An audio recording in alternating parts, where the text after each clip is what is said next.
I like to tell you a true story, I swear. So this story is about a camera that I bought way too expensive. It's a little bit old and also didn't have the latest features either. So why did I buy this camera? Well, the short answer is that I got caught up in the hype. So I'm talking about the ultra hype camera of 2023, the Fuji x100V. So I've had a lot of mixed feelings since I bought this camera, and today I'll tell you why I changed my mind. As of this recording, I've had this camera for 12 months and I've shot roughly 5,000 shots with it. And I wanted to make a long-term review of why this camera has turned everything upside down for me as a street photographer and my street photography. All right, let's get into it.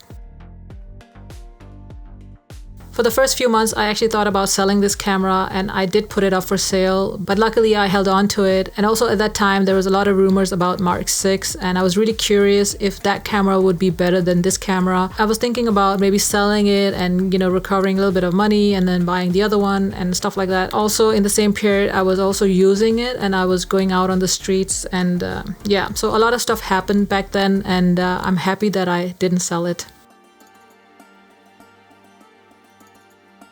When talking about true potential of this camera, I would say this camera's main strength is the entire value proposition that is so different than other cameras, even still in 2024. So in my opinion, this has the entire package. So basically, it's a nice small camera. It has a fixed focal length. It's a 35mm equivalent, which is the most versatile focal length you can have as a street photographer. And also, it's just a true EDC. It's a point-and-shoot camera. It has film simulations. It has a decent battery, it doesn't weigh too much, and it also has a few options of extending the focal length, so you can go down to the 28mm equivalent or you can go up to the 50mm equivalent using a very clever way of doing that, which is conversion lenses. So basically you just put it on top of the native lens here. So this is a very well thought of little camera, and I think that's the appeal for me also, that it has everything. It even have a flash, I forgot to mention. So why did I change my mind? So the underlying reason was that I wanted to fill a gap. So I wanted a camera that was a true EDC. With this camera, I think that void has been filled now. So when I go out, I just carry it with me. I have it around my neck. Even when I go out and do grocery shopping, I just bring it. I don't even think about it anymore. And with my Sony A7C, I always thought about, I have to bring my camera, I have to bring, some kind of lens on it, and a camera strap, and all these decisions I had to make if I just had to go out for 10-15 minutes. This one, I don't think about it. I just bring it with me because it is so compact, and I don't think about, bringing a lot of gear aside this camera. So for me, the choice of thinking about what to bring is just taken away in a good sense.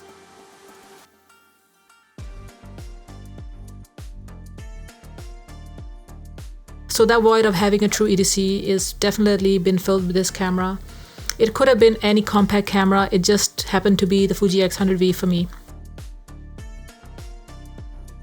Another underlying reason was that I wanted to get a little bit more closer to my subjects, and I wanted a camera that was a bit more stealthy when I was out on the streets because I wanted to make those raw, intimate photographs. And that has been something that I've talked about a lot on the channel, so you can watch those videos. I'll link it down below. So with this camera, I can really be stealthy because often people don't know that I'm taking a photograph. It's a very good street photography camera. So those were the two main reasons for why I ended up changing my mind about this camera.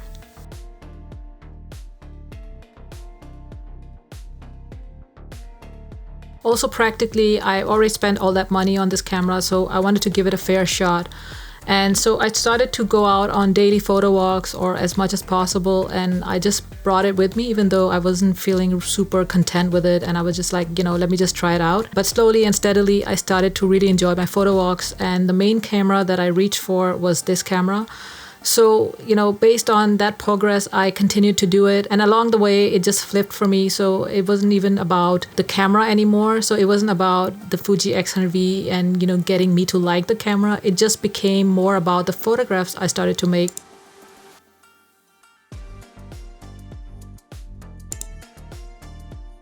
And that's where the shift kind of happened, that it became less and less about the camera and more about my photography and the photographs that I can make with this camera. And I was leaning more and more into the wider focal length. So I started with a 35, ended up with a 28, and the photographs that I was making was really making me happy. And it actually made me come back on the streets more and more. And the photographs that I can make with this camera are so different that I started to experiment more and more as I went out on the streets daily. And once I got to experiment more and more, as I mentioned, I really started to feel that I could create something very special. And also it was a natural pivot for me in my street photography journey to pivot from my usual style of high contrast, silhouette photography, those tighter focal lengths, so basically longer focal lengths like the 85, to now where I went in the complete opposite direction of using wider focal lengths. So for me as a street photographer, this was also different, that I could do something different with my photography.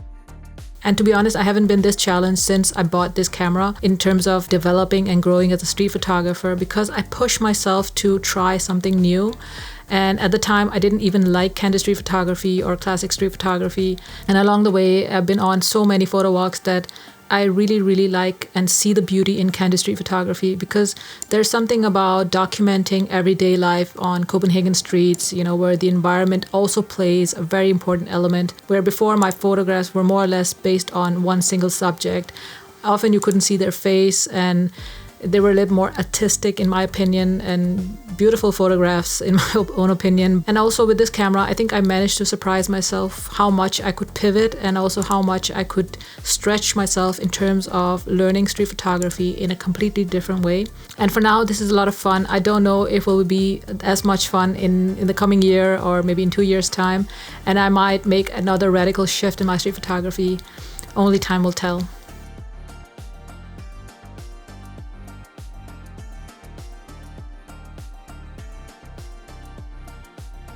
When I bought this camera back in 2023, I never thought I would say it has been a game changer for me personally as a street photographer, but also my street photography.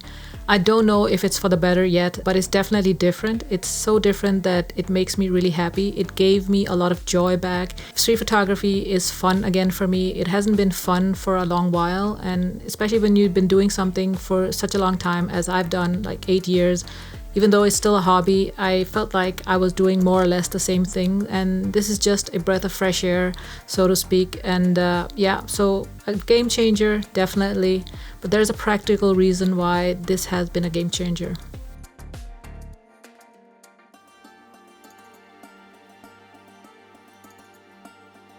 This has been a game changer practically because most of the time when I'm doing street photography now, I use manual focus and also zone focus.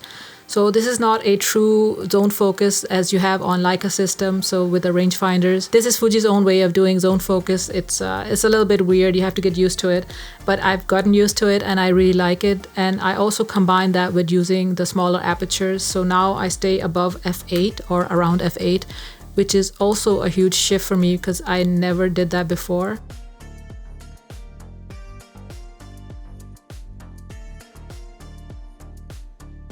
So for zone focus, my distance is set to 2 meters to infinity because I really want to have my photographs more in focus. I want to have that environmental elements in focus more. And you can do that using those smaller apertures like f8 and above. So for me, practically for my photographs, definitely a game changer using the zone focus. So when I pick up this camera for street photography, it's always set in manual focus, it's always the smaller apertures, and I have a film simulation that I'm crazy about at this moment, so which is the Kodak Tri-X400. It's a black and white film recipe, and this is my go-to setup and settings when I want to do candid street photography with this specific camera.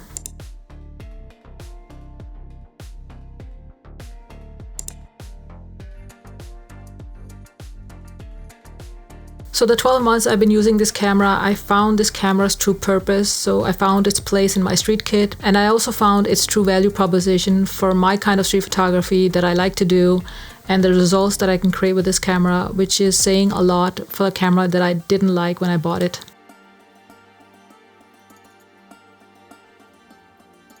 Yeah, so I changed my mind from not liking the camera to really loving it, and I don't have any regrets. This camera has been a very significant part of my street photography journey, and I think I will remember it for years to come. And I'm super excited where this camera will take me in the next 12 months. Maybe I'll make another video. In the meantime, I'll see you in the next one.